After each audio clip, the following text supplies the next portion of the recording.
Hi, it's Steve. Today we'd like to show you how to change the dispenser hose on your front load washer. It's a really easy job. Let me show you how we do it. Now to do this repair, we will need to disconnect the power to the washer. We're also going to need to disconnect the inlet fill hoses. So be sure to turn the water off, disconnect those hoses as well as the power cord. Pull the washer far enough forward that we can access the back so we can remove the main top. Now that we have access to the back of the washer, we're next going to remove these two retaining screws that secure the top to the cabinet. And just pull back slightly on that top. That will disengage the hooks at the front. We can lift it straight off. Now our next step would be to remove this little plastic bracket that goes around the inlet water valve and the vent area. You'll note that there are some tabs exposed on the back. So taking a flat blade screwdriver, just going to depress those tabs and pull that bracket away.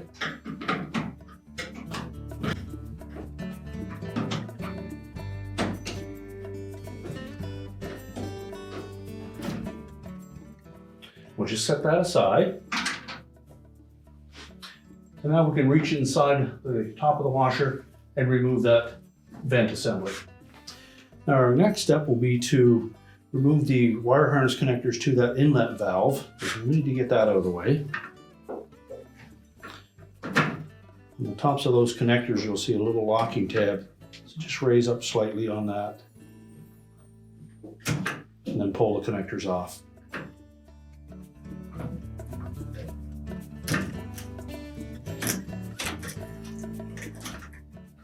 You want to use caution working in this area.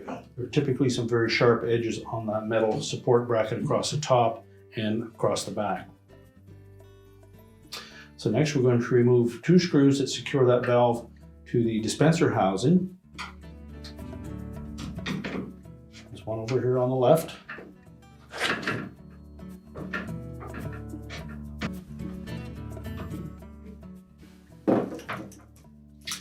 And there's another one on the right that is located down and underneath there. It's a little harder to get at.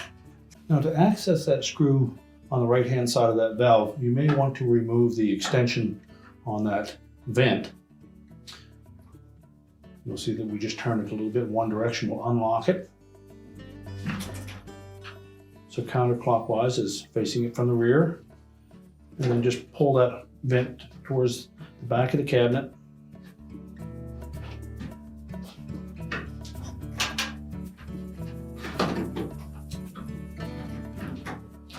And that will allow us to get our hand in there so we can access that screw. If you wish, you can pull that vent right out through the front and set it aside. And then just remove that second screw. We want to use caution that we don't drop that screw down inside. Now, once we remove that screw, now before we pull that valve body away from the dispenser, just checking if your model has this harness connector on the left side of the valve. You'll need to release the locking tab and pull that harness off. And then just grasp both sides of that valve, and pull it straight back to disengage it from the dispenser. And we can lift it out and just set that aside for now. Now next we need to release the two clamps that secure that hose to the outer tub. We'll start with the one on the top.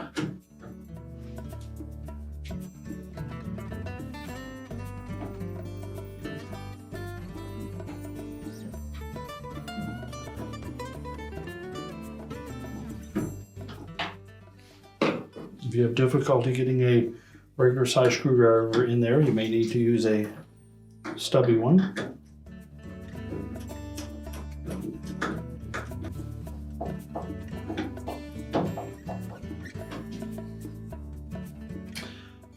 And next we'll go to the clamp on the bottom.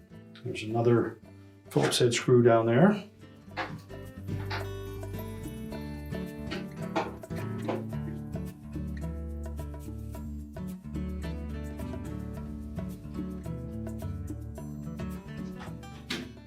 Now, once we've loosened both of those screws, We can pry that hose and clamps away from both the outer tub and the dispenser housing.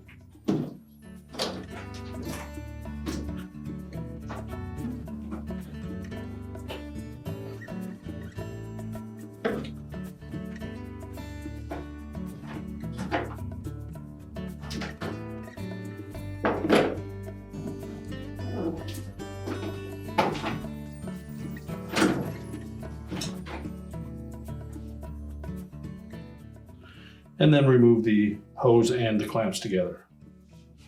So next we'll make sure that we line up those clamps so that when we install them on the tub and the dispenser, that we do have access to the screw heads. So when we position that clamp on the smaller portion of that hose, again, make sure that it fits in the proper spot. Now, when we go to install that dispenser hose, you'll note that there are some tabs on both ends of that, and there's 2 on each end. We're going to just pay attention to the ones that are closest to the outer edge. So on that larger portion of the hose that attaches to the outer tub, there is an indicator tab, and we're going to match that up with an arrow that is embossed on the outer tub. Now on the dispenser end, again, there is a tab that is on that outer edge, and that will line up straight to the side of the cabinet when we have that pressed onto the housing. The other thing we want to watch for is to make sure that the hose clamps are positioned so that we have access to tighten them with our screwdriver. So we'll begin by moistening the inner lip, both of those hoses, and we'll lower it down into position.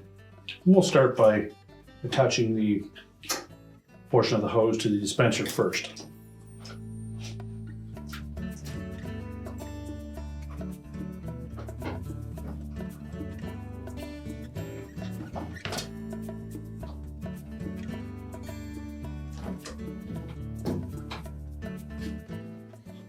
Now next we'll insert the end of that hose into the tub. Note that there is a little flange on the inside that fits inside of that hole.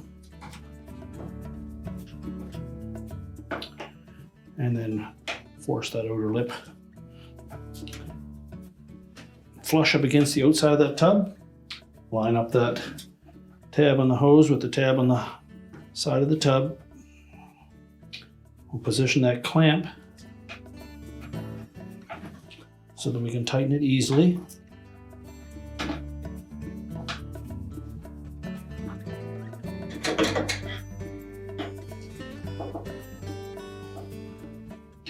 Now before you tighten it, make sure that it's as close to the edge of that hose as possible, including in underneath. So you just have to feel your way through that.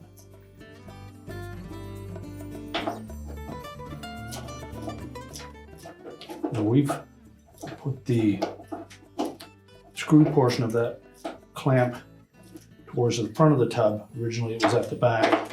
It's a little easier to access from here.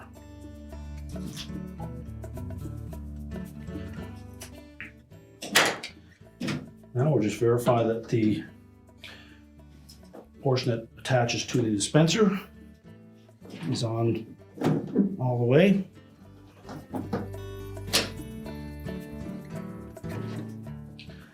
And then we can rotate that clamp around to a position that you're comfortable with.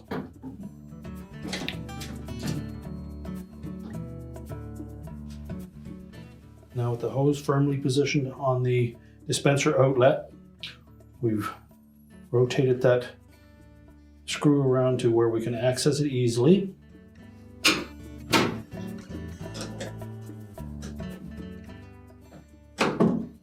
You need to make sure that you support that clamp so that it doesn't slip off the back of the hose.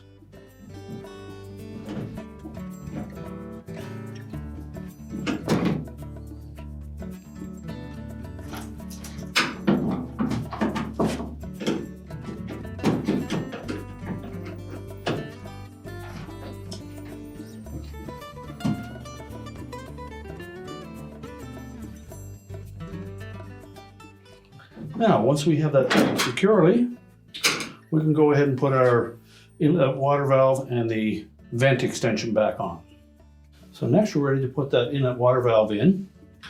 We'll begin by making sure that we tuck it in underneath that wire harness. And we slide it out through the openings in the back of the cabinet. Then we'll line up the outlets from that valve with the receptacles on the back of the dispenser, and then press it firmly into place. Our next step is to replace that screw that is tucked down in underneath. So if you have a magnetic Phillips screwdriver, for that screw is a good asset, because we're into an area where it's very difficult to hold onto the screw and your screwdriver at the same time.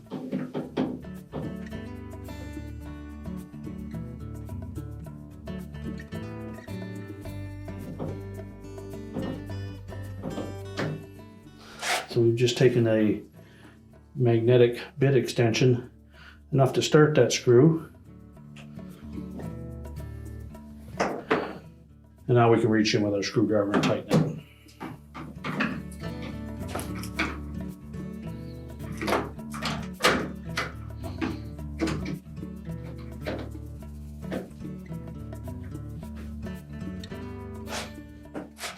Make sure it's nice and secure. And then we'll install the one over on the left side. Next, we'll install that second one. And again, we'll tighten that securely. Now next, we'll reconnect the wire harnesses to that water valve. If your model used that sensor connector on the side, we'll need to make sure that we install that. Press it in firmly until the locking tab engages.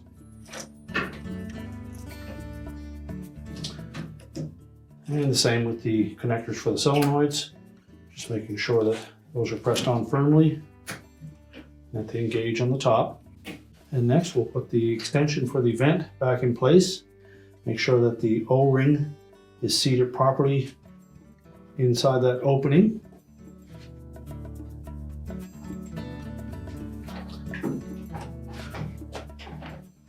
And we're going to tuck that out through the back first. It's a bit of a snug fit, but it will go through there.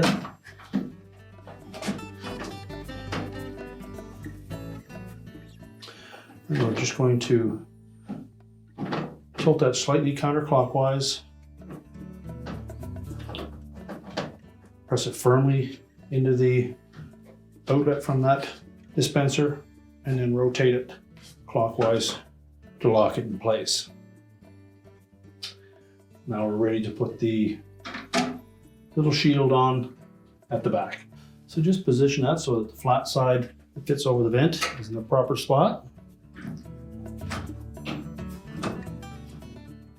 And then just carefully press it into place until all of those tabs lock in place, and then that's secure. Next we'll put the top back on. Set it evenly side to side, about 3/4 of an inch back from the back of the console. Slide it forward.